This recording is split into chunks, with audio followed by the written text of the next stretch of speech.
আপনার আগে ডাক্তারে উনি একটা প্রশ্ন করছিল কিন্তু উত্তর দিতে পারে নাই তাই মারি লাইছে। ডাক্তার মানুষ হয়ে সামান্য প্রশ্নের উত্তর দিতে পারে নাই? কি এমন প্রশ্ন করছিল? আর ডাক্তারে পরে সায়েন্স নিয়া হ্যাঁ প্রশ্ন করছে কমার্সের। আর উনি একটা কথাই শুনতে পারে না, সেটা হলো পারি না। আর কেউ যদি মনের বলে এই কথাটা বলে ফেলে তাহলে তারে আর কখনো বাঁচানো সম্ভব না। স্যার এই যে উনি ওমর ফ্রম সুইজারল্যান্ড। তো স্যার ওর লিগে তো কিছু কোয়ালিফিকেশন দরকার। আপনি কি আপনার সার্টিফিকেট গুলো আনছেন? এই জায়গায় আমার কুমফুর সার্টিফিকেট আছে, আছে আমার 128টা মামলার কাগজ, আরো আছে আমার সব অস্ত্রের লাইসেন্স। এগুলা দিয়ে তো টিচারের চাকরি পাওয়া সম্ভব না। আপনার কি আর কোনো স্কুলের সার্টিফিকেট নাই? আর কি কোনো সার্টিফিকেট লাগবো? আরে না, আর কোনো সার্টিফিকেট লাগবে না, আমি তো মজা করতেছিলাম। আর স্কুলে ঢোকার সময় আমি কিছু প্লেয়ার পোলাবার নেমেরে লাইছি, আমি এখন পিটি করাইতে যাইতেছি। এই ফাঁকে আপনি লাশগুলা গুম করার ব্যবস্থা করেন। কিন্তু ওরা কি দোষ করছিল? আমি ওগরে নিউটনের সূত্র ধরছিলাম, পারে নাই তাই মেরে লাইছি। আমার তো কিছু মাথায় ধরতেছে না, পেলের পোলাপান নিউটনের সূত্র মারবো কেমনে? আরে আমরা ক্লাস 10 এর পোলাপানটা তো কোনো সময় পিটি করি না, আজকে আমাকে পিটির জন্য দাঁড় করানো হলো কেন? তাই তো খেজুর গাছে ভূত। আরে এই শান্ত হও তোমরা। আজকে এনে তোমাকে ডাকা হইছে তোমাকে নতুন স্যারের লগে পরিচয় করা দেওয়ার লিগা। আর এই যে এনেই তোমাকে নতুন স্যার।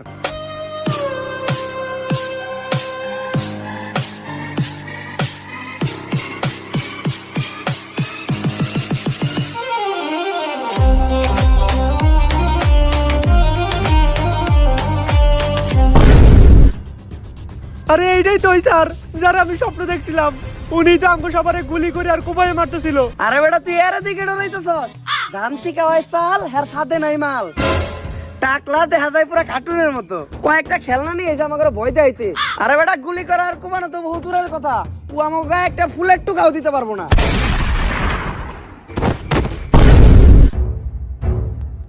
আর কারো কোনো সমস্যা? না স্যার, কোনো সমস্যা নাই। সমস্যা থাকলেও সমস্যা নাই, সমাধান আমার কাছে আছে। যেহেতু এখন পিটির পিরিয়ড, তাই আমি সবাই এখন পিটি করামু। আরামে দাঁড়াও।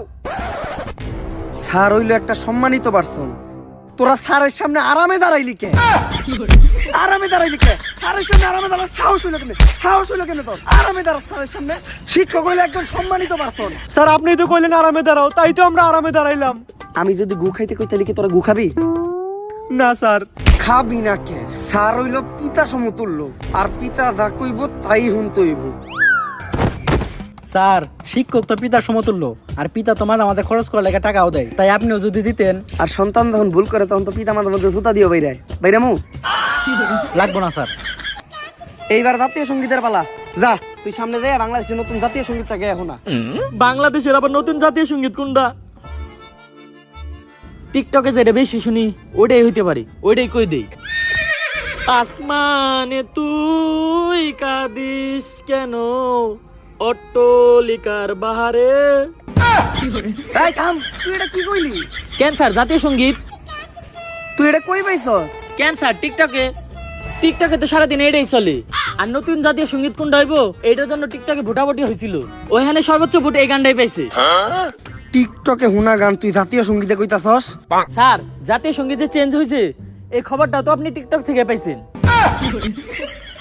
স্যারের উপর কথা কস বেয়াদব। এটা কি স্যার নাকি রাজাকার? এইবার হইলো পরিষ্কার পরিচ্ছন্নতা চেক করার পালা। যার হাতের এক আঙ্গুলের নখ বড় থাকবো তার ওই আঙ্গুল আমি কাইটালামু, আর যার হাতের 5 আঙ্গুলের নখই বড় থাকবো তার ওই হাতটাই আমি কাইটালামু, আর যার 10 আঙ্গুলের নখ বড় থাকবো তার কাইটালামু আমি পা মাঝখানেরটা। আমাকে মাঝখানের পা মনে আর বাঁচাইতে পারলাম না। স্যার মেয়েরা স্টাইল করার লাগে হাতের সব নখ বড় বড় রাখে, ও করে চেক করেন। স্যার এবারের মতো মাফ করে দেন। আমি মেয়ে কবুতে একটু দুর্বল মানসিক ভাবে। আর মেয়েরা তো নখ বড় বড় রাখবই, কারণ মেয়েরা বাসার কাজ করে। ডিম চুলতে গেলে পেঁয়াজ চুলতে গেলে মেয়েকে নখ ওই কাজে লাগে। কিন্তু তুই যে আমার সোনার টুকরা নামে অপবাদ দিলি, তুই তোর নখ দেখা। স্যার আমার নখ একটাও নাই, এখন কি করবেন আপনি? এই যে এত বড় বড় নখ। বেল দিছে, ক্লাস শুরু হইব, সবাই ক্লাসে চল। জীবনের প্রথম মনে হয় ক্লাসের বেল পড়াতে এত খুশি হইলাম। অগরে তো আমি ক্লাসে যেয়ে দেখতাছি যেমনি ও করে মারতে হইব, করে না মারতে পারলে আমার ভালো লাগবো না। এই স্যারের উদ্দেশ্য একটাই, আমাকে যে কোনো একটা ভুল ধরবো আর মেরে লইব। তাই বাইসে থাকতে হলে আজকে ছুটির আগ পর্যন্ত আমাকে কারো কোনো ভুল করা যাইব না। একবার খালি শুরুটা দিবার দি, কালকে থেকে আমরা স্কুলে আহম না।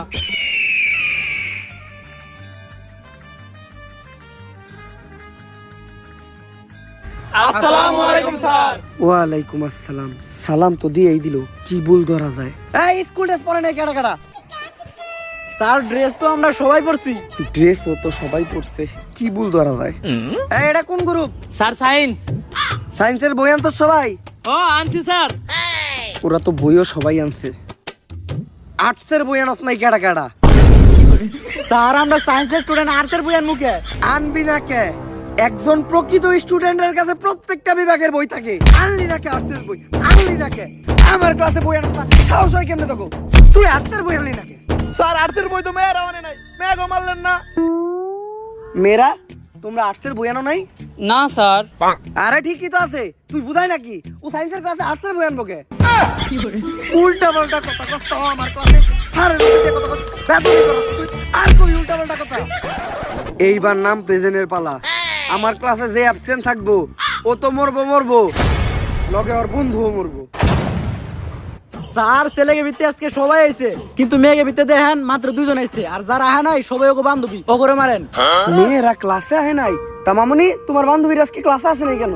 স্যার মার্কেটে তো নতুন আইফোন 16 প্রো ম্যাক্স লঞ্চ হয়েছে, তাই আমার টিকটকার বান্ধবীরা সব কক্সবাজার গেছে। তা তুমি যাও নাই? স্যার আমরা তো যাই আইসাও পড়ছি। কক্সবাজার গেলেই কি আইফোন পাওয়া যায়? আমি গেলে আমি পাবো না? স্যার আপনি তো মেয়ে না। স্যার আহে নাই মানে আহে নাই, আপনি নাম প্রেজেন্ট করে ও করে মারেন। আসলে নাম প্রেজেন্ট করার আজকে আমার কোনো মুড নাই। আর নাম প্রেজেন্ট করলে 10 মিনিট সময় নষ্ট হইব, সময় নষ্ট করার কোনো দরকার নেই, আমরা ক্লাসে ফিরে যাই। আমি যে বাড়ির কাজ দিয়েছিলাম, বাড়ির কাজ কইরা আনস নাই কেডা কেডা? স্যার আপনি তো আইনো তো আজকে করলেন, বাড়ির কাজ দিলেন কখন? এখন ক, আমি বাড়ির কাজ দিই নাই? কে কইছে স্যারের বাড়ির কাজ দেয় নাই? স্যারের বাড়ির কাজ দিয়েছে আমি নিজে সাক্ষী। তাইলে আগে তুই তোর বাড়ির কাজ দায়ী কর। স্যার বাড়ির কাজ তো আমি করছি, কিন্তু আনতে ভুলে গেছি। বুঝলে তো যাইতেই পারস, পোলাপান মানুষ। আচ্ছা, ওই যে চশমা পরা একটা মহিলা পূর্ণ ভিডিওতে কাজ করে, ওই মহিলার নামটা জানি কি? আরে স্যার ওর নাম তো মিয়া খলিফা, এইটা জানেন না আপনি? আচ্ছা, লাইলা গানে যে নায়িকাটা নাচছিল ওর নামটা জানি কি? স্যার সানি লিওন কি নাচটাই না দিছিল, এখনো চোখের সামনে ভাসে। আচ্ছা, তুফান ছবিতে সাকিব খানের নায়িকা জানি কেডা ছিল? আরে স্যার ওটা তো মিমি চক্রবর্তী আছিল। গানটা আপনি শুনেন নাই? দুষ্টু কোকিল ডাকে রে কুক কুক কুক কুক। এগুলা তো তোর ঠিকই মনে আছে। বাড়ির কাজ আনার কথা তুই ভুললি কেমনে? বাড়ির কাজ আনার কথা ভুললি কেমনে? ভুললি কেমনে তুই এটা? আমার হাত। স্যার মেয়েরাও তো বাড়ির কাজ নিয়ে হয় নাই। কি? মেয়েরা বাড়ির কাজ আনে নাই? আনে নাই তো সমস্যা কি? বাড়ির কাজ বাড়িতে রেখে গেছে। এই চুপ চুপ চুপ, কবল ভালোতে তোর ডাইন হাত ফেলাইছে, যদি বাম হাত ফেলাইতো তাহলে আর বাম হাতের কাম করা পারতি না। ঠিকই কইছো। ক্লাস শুরু করার আগে এতদিন তোমরা যা পড়ছো তার উপর আমি একটা ছোট্ট টেস্ট নিব। ভয় পাওয়ার কিছু নাই। ছেলেদের আমি একেবারে সহজ একটা প্রশ্ন ধরবো, আর মেয়েদের প্রশ্ন ধরবো অনেক কঠিন। ছেলে গো সহজ প্রশ্ন ধরবো। স্যার তেলে প্রশ্নের উত্তর আমি দেবো। একদম সহজ প্রশ্ন হইব, একদম পানির মতো সহজ। টিনের ঘরে থাকা নার্গিস আইফোন 16 প্রো ম্যাক্স কেনার জন্য কক্সবাজার যাচ্ছিল। তার গাড়ির গতি ছিল 120 কিলোমিটার প্রতি ঘন্টা। ওই গাড়িটি অপর দিক থেকে আসা আরেকটি গাড়ির সাথে ধাক্কা খেলো, যেটার গতি ছিল 60 কিলোমিটার প্রতি ঘন্টা। এখন তুমি বলো নিউটনের নানির নাম কি? স্যার এটা কি সহজ প্রশ্ন ছিল? এত সহজ একটা প্রশ্ন ধরছি, এইটার উত্তর দিতে পারছ না তুই? এতদিন কি পড়ছস? উত্তর দিতে পারলি না কেন? কি পড়ছস তুই? স্যার ঠিক আছে, এবার মেয়াগো কঠিন প্রশ্ন ধরেন। কঠিন প্রশ্নই তো ধরমু, অনেক কঠিন প্রশ্ন ধরমু। যদি উত্তর না দিতে পারো তাইলে ডিরেক্ট কুব মারমু। তুমি বলো 1 + 1 কত? 1 + 1